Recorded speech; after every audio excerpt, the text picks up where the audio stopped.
Ketemu lagi di Cafe Kode, teman-teman. Kita mulai siaran langsung Cafe Kode. Kali ini kita akan mengangkat tema soal buka-bukaan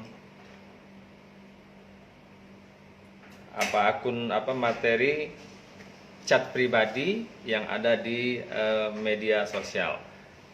Kita akan bergabung bersama praktisi hukum kita, Bang Henry Indraguna. Teman-teman mungkin nggak asing lagi dengan beliau. Dia adalah lawyer yang aktif di Jakarta. Beberapa kasus dia tangani, di antaranya persoalan Roy Kiyoshi tempo hari, kemudian ada Dinar Candy, kemudian ada beberapa selebriti dan kasus atau perkara yang lainnya.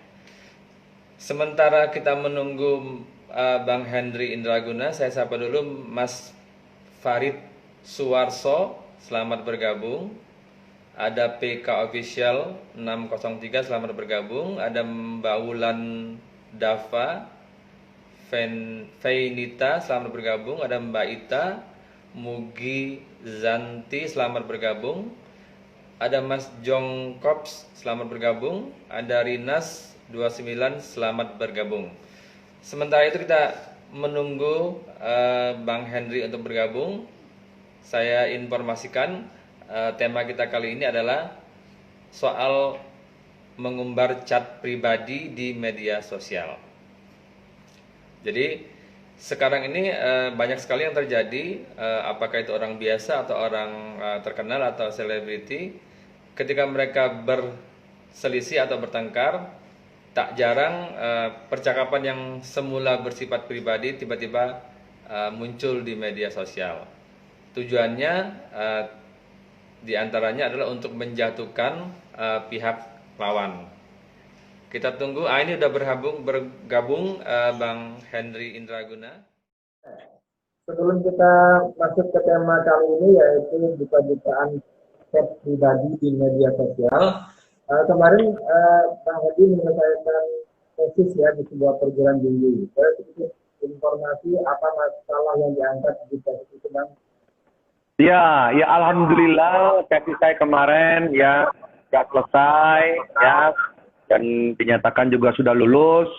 Kemarin saya judul tesis saya adalah efektivitas hakim tunggal dalam proses pra peradilan berdasarkan Undang-Undang Nomor 8 Tahun 1981 tentang hukum acara pidana ya dan dikaitkan dengan putusan berkeadilan. Waduh, berat sekali tuh Bang bahasannya ya. Ya, karena kali ini kita bahasa yang berat-berat Bang. Ya, kita yang ringan-ringan aja ya. Yang ringan-ringan aja ya. Yang kehidupan setiap hari, ya kan? Nah. Jadi hari ini apa ini? Hari ini apa ini? Kita mau bahas nih ya. Kita mau berdiskusi apa nih? Berdiskusi tentang apa? Kali ini kita membahas yang sering terjadi di masyarakat kita. Kalau orang itu kan, kalau berteman kan biasa tuh chat pribadinya fine-fine aja tuh. Ketika masih baik-baik pertemanannya. Ketika dia sudah berselisih atau bertengkar, chat-chat yang lama itu diungkap kembali. Itu baik terjadi pada orang awam maupun terjadi pada selebritis yang sekarang ada. Nah, tujuannya mengumbar itu kan untuk menjatuhkan pihak lawan.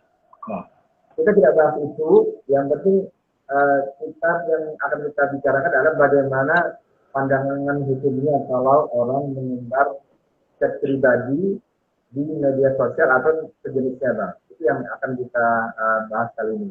Mengasihkan sekali ya. Itu ya. Mengasihkan sekali ya. Ya, betul.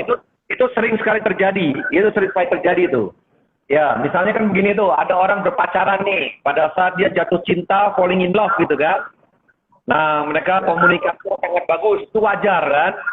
Nah, mulailah mereka menunjukkan kejelek-jelekannya atau apapun juga kan gitu ya. Ya sudah gitu percakapannya ya kan. Gitu satu saat dia berantem nih kan gitu kan. Ya. Nah, setelah berantem mau saling menjatuhkan kan. Nah, diposting lah gitu kan. Ya, yang isinya itu intinya adalah menjatuhkan si lawan ini kan. Diposting di Instagram, di Facebook kan gitu ya. Di Twitter gitu kan. Maksudnya kan begitu kan. Wah, itu tidak boleh lah. Tidak boleh. Nah, yang Itu bertanya kalau dalam kerangka hukum melanggar yang mana, Bang? gimana? Kalau dalam kerangka hukum kita, hukum positif itu melanggar apa itu, Bang? Ya, jadi gini ya. Jadi memang kita harus berhati-hati dalam menggunakan medsos ini kan. Nah, jadi kita tidak bolehlah namanya menyerang kehormatan, ya, disertai dengan fitnah, ya. Itu upayakan janganlah dilakukan. Ya, pintar-pintarlah kita bermain medsos. Karena medsos sekarang ini hati-hati dengan jempol ini kan dan jari ini kan. Begitu dia salah posting aja diposting, dia naik yang isinya kontennya itu menyerang kehormatan, diduga menyerang kehormatan, disertai oleh fitnah, itu kalau memang itu korbannya nanti dia melakukan upaya hukum, maka si yang memposting itu akan terjerat hukum nantinya. Ada konsekuensi hukum yang akibat daripada itu semua yang harus diambil oleh yang memposting tersebut. Makanya mohonlah saya minta dengan sangat, pintar-pintarlah memakai jari dan jempol ini. Ya, betul. Jangan sembarangan mempublish apa yang dibicarakan secara pribadi ya, Bang ya. Ya, dan saya lihat begini kan, banyak sekarang ini ya, yang mudah-mudahan tidak terjadi, ya, mudah-mudahan tidak terjadi. Ada pasangan pacaran saling berpacaran mesra lah, minta foto-foto yang bugil-bugil begitu kan, video-video kan gitu ya. Nah, pada saat mereka mesra-mesraan tidak ada masalah. Nah, begitu sudah putus nih, ada satu orang yang sakit hati, ya dipakailah foto-foto ini atau video ini jadi ancaman kan. Nah, kalau kau tidak balik lagi sama aku akan postingkan ini gitu. Nah, Ya. si pihak lawannya atau si pihak perempuan, biasanya korbannya pihak perempuan nih. Ya kan? Pihak perempuan ini nggak mau balik karena udah ada cinta. Nah, karena nggak mau balik inilah, si pihak laki ini mempostingkan video tersebut. Nah, akhirnya adegan tersebut bisa dilihat orang banyak. Nah, perempuan ini kan malu. Masa hubungan suami istri ya dipostingkan di medsos. Nah, si korban perempuan ini kita melakukan upaya hukum. Melaporkan ya si pihak cowok yang memposting tadi itu sudah diduga menyerang kehormatan disertai oleh fitnah. Nah, itu masuk dalam pasal 27 ayat 3 Junto 45, pasal 310 311 KUHP. Nah, si korban ini bisa melakukan upaya hukum. Ini yang sering terjadi di Indonesia. Nah, yang kedua yang sering terjadi nih, masalah hutang-hutang ini kan. Nah, Betul. ada pihak yang berhutang gitu kan. Nah, dia sakit hati karena nggak dibayar gitu kan. Dia telepon nggak diangkat-angkat atau handphonenya mati, ya kan. Dia kesal. Nah, diposting lah itu. Ya kan, yang seolah-olah tuh menagih utangnya itu di Instagram. Dipermalukan lah. Ya, di semua Ya, viewernya betul. itu. Nah, itu pun juga sama. Korban tersebut juga bisa melaporkan juga. Harusnya tidak boleh kayak begitu. Nah, jadi hati-hati kalau menurut saya. Jadi, mohonlah bijak dalam menggunakan medsos ini. Begitu, Bang Pepdo. Oke, Bang, untuk kasus yang Abang contohkan tadi itu kan seperti pertanyaan Peserta yang ikut live kali ini yaitu ada Mbak Audit namanya dia menanyakan hal itu. Dan waktu itu beberapa bulan lalu pernah terjadi di Medan. Ya. Seorang istri petinggi penegak hukum, dia berhutang kepada seseorang, tapi karena dia tidak bayar-bayar, si yang menghutangi curhat di media sosial. Kemudian dia laporkan perkara ini, curhat di media sosial itu kan dia diproses perkaranya. Padahal dia yang bermasalah karena dia tidak bayar hutang, tapi malah bisa membalikan keadaan. Itu Bang ya? Ya betul. Jadi walaupun sebetulnya si pelapor ini adalah pihak yang tidak membayar kan, tapi karena posting dijelek-jelekkan, maka ya dia melakukan upaya hukum, dia melapor. Yang dilapor siapa? Sebenarnya yang dilapornya adalah korban, si pemberi hutang. Nah, dia berhak melaporkan itu. Jadi makanya sudahlah kalau masalah hutang piutang, hubungan asmara, atau mungkin ada kebencian seseorang, janganlah hal tersebut diumbar di media sosial. Itu tidak boleh. Karena kalau nanti dilaporkan, ya, si korban ini merasa diserang kehormatannya, merasa dia difitnah, maka akan melakukan upaya hukum. Nah, tambah lagi nih, ada nih satu peristiwa lagi nih, ya. Dia kesal dengan si A misalnya. Dibilanglah si A itu maaf, umpatan binatang. Misalnya, maaf ya anjing gitu ya. Anjing, kau, babi, kau, dan lain-lain begitu kan. Nah, itu yang diumpat itu nanti, dia merasa nama baiknya dicemarkan. Dan dia merasa difitnah. Kenapa merasa difitnah? Loh, dia tuh bukan anjing. Oh, yang orang itu kan kakinya 2. Kalau anjing, maaf, anjing itu kakinya 4. Kan sudah fitnah. Maka siapa yang dia itu nantinya membuat satu perbuatan ini, jadi bertanggung jawab tuh. Itu yang bahayanya, janganlah. Oke Bang, permasalahan lain kan yang kita sering lihat kalau ada jumpa pers artis yang sedang bersenjata, dia acap kali memperlihatkan isi chat antara dia dengan lawan senjatanya. Nah, sementara proses hukumnya sedang berjalan ataupun akan berjalan, dia sudah mengumbar percakapan itu melalui jumpa pers di hadapan teman-teman wartawan.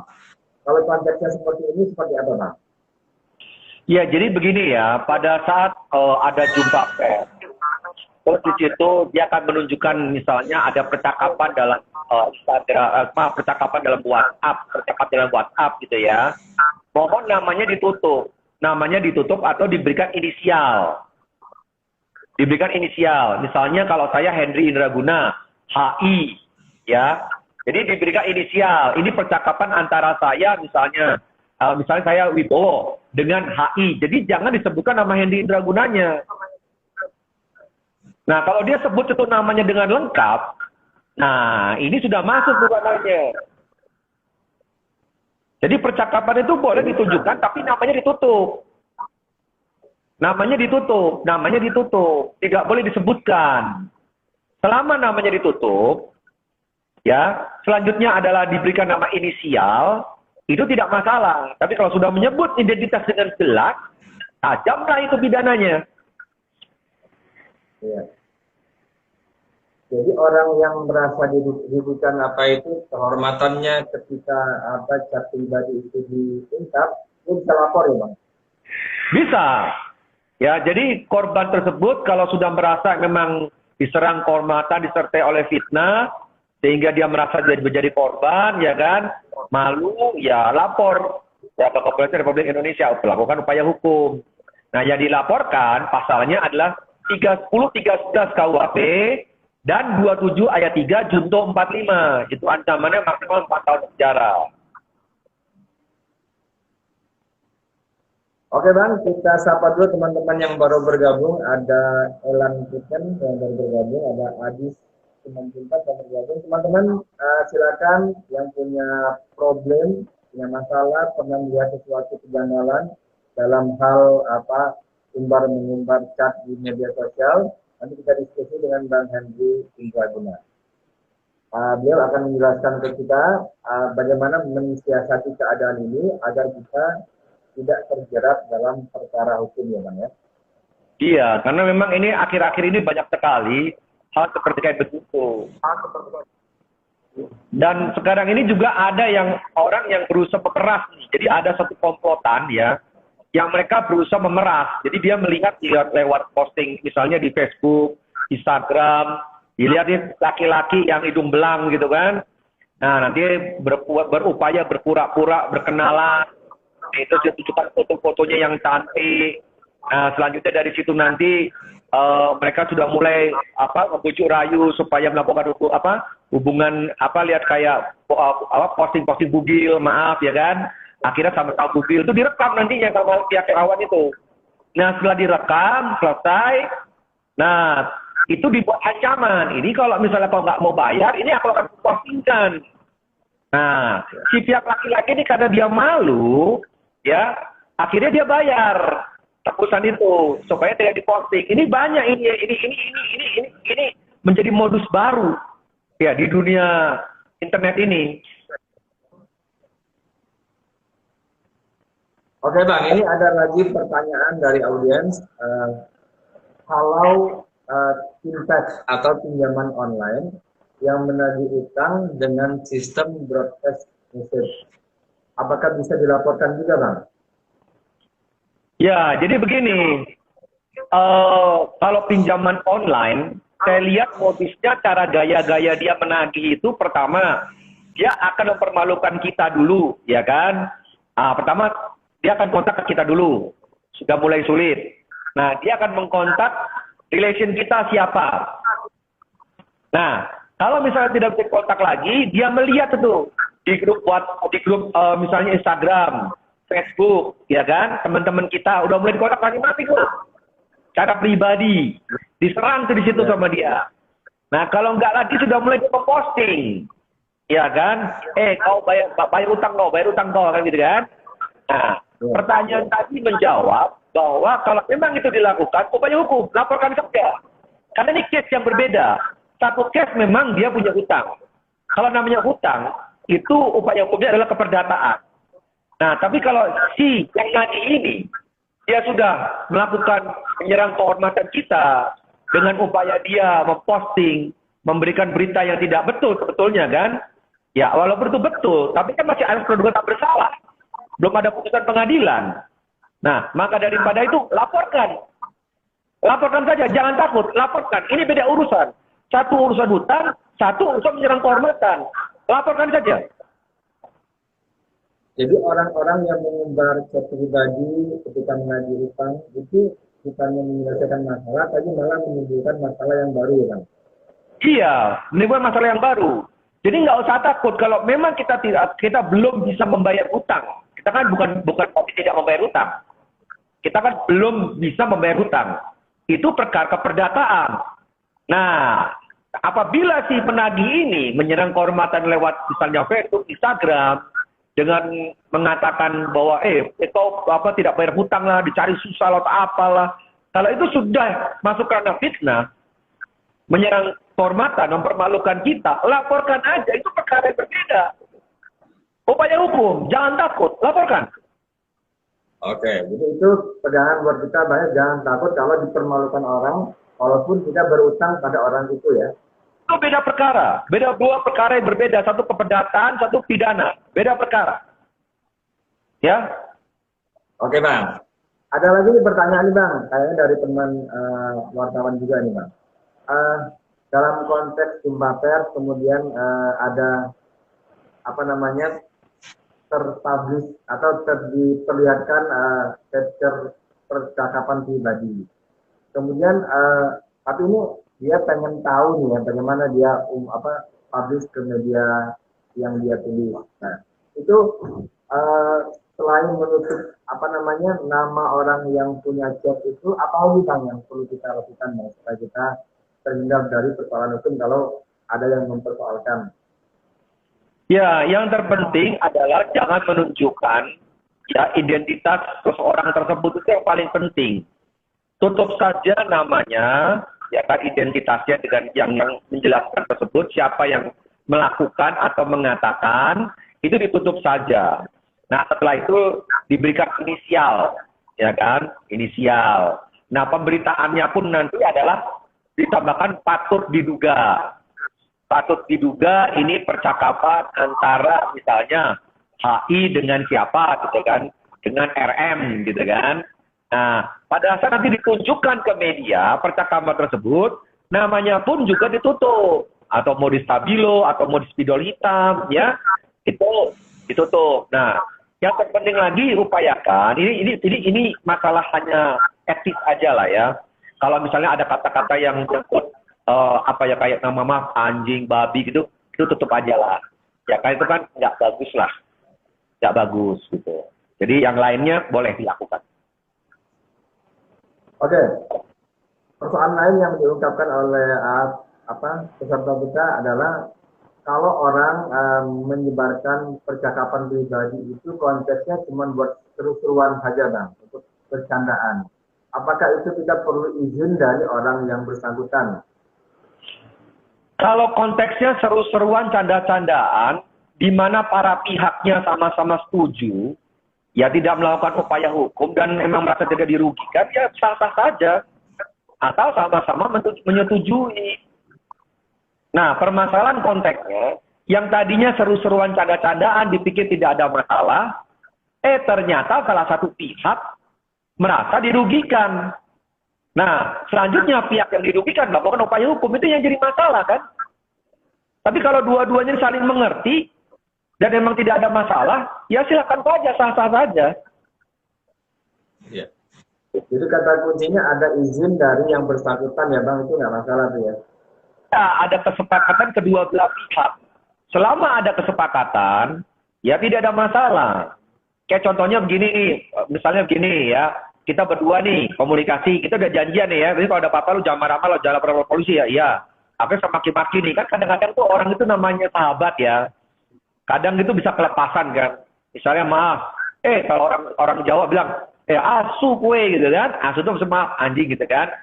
Asu kue. Nah, yang dipanggilnya itu dia merasa ya biasa aja, karena emang itu bahasa pergaulan, bahasa sehari-hari. Ya nggak ada masalah.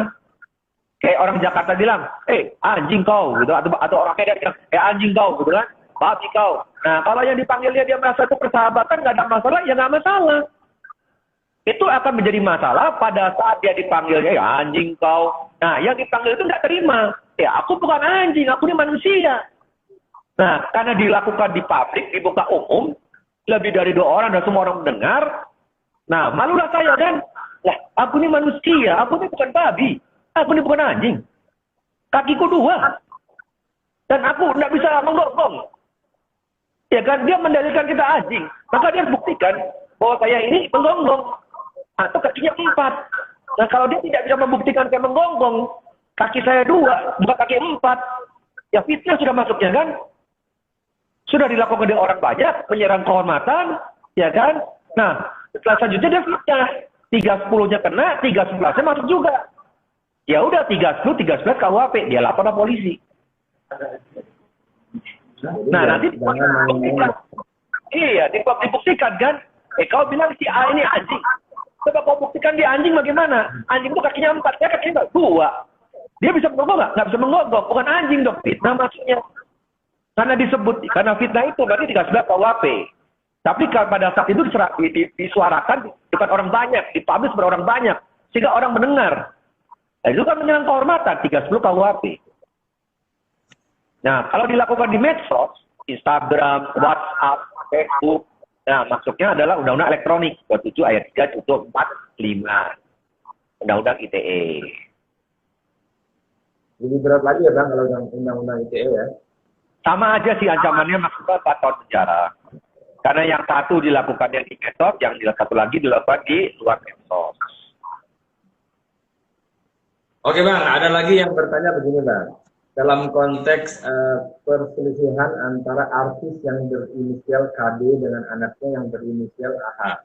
Mereka ini kan saling mengumbar ini apa namanya Instastory, kemudian chat di media sosial juga. Nah, kalau kayak gini gimana Bang? Ibu dengan anak berselisih kemudian curhatnya di media sosial. Apakah ini dalam masuk kategori pencemaran juga atau apa Bang? Ya kalau cara pandang saya begini ya, apalagi hubungan antara ibu dan anak, ya kan, atau hubungan keluarga, tidak patutlah ya itu mengumbar aib namanya di media sosial, tidak patut dan tidak etis ya. Jadi jangan sedikit-sedikit apa yang kita nggak suka diumbar di media sosial, apalagi ibu dan anak. Itu kan masuknya aib, ya. Nantinya lama-kelamaan, ujung-ujungnya, ya, ada yang merasa dirugikan. Ada yang merasa diserang kehormatan dan fitnah. Ada yang dipermalukan. Nah, yang dipermalukan ini, ya bisa saja dia melakukan upaya hukum. Lapor ke kepolisian. Silakan buktikan nanti, kan begitu ya. Apakah betul atau tidak. Nah, bisa saling lapor. Jadi di sini yang saya sayangkan, udahlah kalau urusan namanya keluarga lagi kan, anak dan ibu, aib jangan diumbar di medsos. Apa untungnya? Nggak ada untungnya. Si anak mau menyerang kehormatan ibunya, ibunya juga menyerang kehormatan si anak. Dua-duanya hancur. Buat apa? Sama-sama malu nantinya. Masa ada anak yang durhaka kepada orang tua? Ada orang tua juga tidak perhatian kepada anaknya, melepaskan anaknya. Kan malu nantinya. Jadi konsumsi publik. Jadi tidak usah perlu dipermasalahkan ya Bang, di cooling down aja, kemudian berdamai, jangan menjadi konsumsi publik ya. Sadarkan sajalah itu aib, malu, diubah. Kalau mau cari, mohon maaf ya, kalau mungkin diduga ada mencari ketenaran, janganlah aib keluarga ini dibawa-bawa. Janganlah mencari menjatuhkan, apalagi menjatuhkan orang tua. Walaupun apapun juga itu adalah ibu, orang tua kita, orang anak ibu kita kandung. Ya, tidak ada yang bekas ibu, tidak ada yang bekas anak kan begitu ya. Kalau mantan suami, mantan istri ada, tapi mantan anak tidak. Ya kan? Tidak ada kita dengar kan mantan anak kan? Betul Bang. Nah, mantan Jadi, ibu pun tidak ada kan? intinya kita harus bijaksana menggunakan atau memakai media sosial ya, jangan sembarangan digunakan untuk hal-hal yang tidak penting. Iya, jadi kan ada satu pepatah mengatakan gini dulu. Mulutmu adalah harimaumu. Sekarang hati-hati. Ya. Jempolmu adalah harimaumu.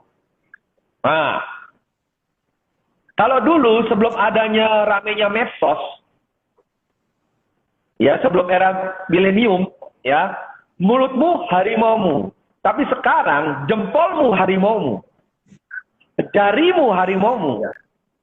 Dengan gambar ketik, enter, terkirim. Wah, jadi masalah baru nantinya. Nah, tuh ada lagi yang tanya tuh. Ada Bang, jadi yang ada yang kangen, boleh nggak nih Bang jelasin sedikit walaupun tidak konteks dengan tema kita hari ini. Apa kabar Roy Kiyoshi Bang?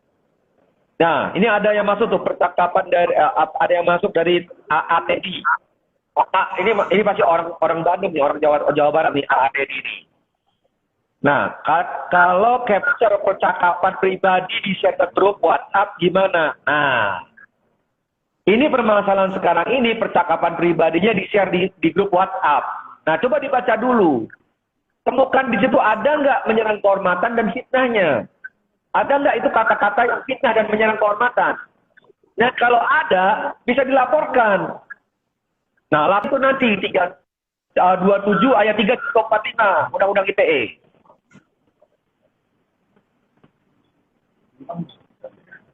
Jadi jangan ragu kalau ada, laporkan. Iya. Meja hijau ya. Nah, bener kan? AAPI sudah Bang. Tarua kalau gitu. Sama-sama jelma Bandung atau. Nah, daharna putih. Jeng cengkol.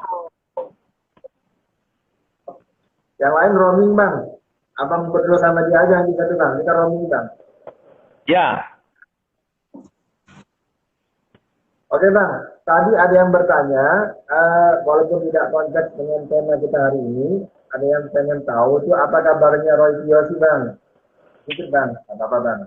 Gini ya, saya membantu Roy Kiyoshi itu karena sahabat. Karena sampai hari ini kami punya komitmen bahwa tidak akan menangani perkara narkoba. Ya. Tidak akan menangani perkara sampai hari ini ya. Nah, kemarin Roy Kiyoshi ya ketangkap ya di Polres Jakarta Selatan diduga memakai, ditemukanlah ya kan obat yang mengandung psikotropika golongan 4. Nah, saya dikontak oleh Roy Kiyoshi sendiri, kami bantu sebagai sahabat. Sampai di rumah sakit untuk rehabilitasi dia. Nah, selanjutnya kami tidak ikut campur lagi untuk perkaranya Roy Kiyoshi. Ya, karena memang harus tetap bersidang di sini.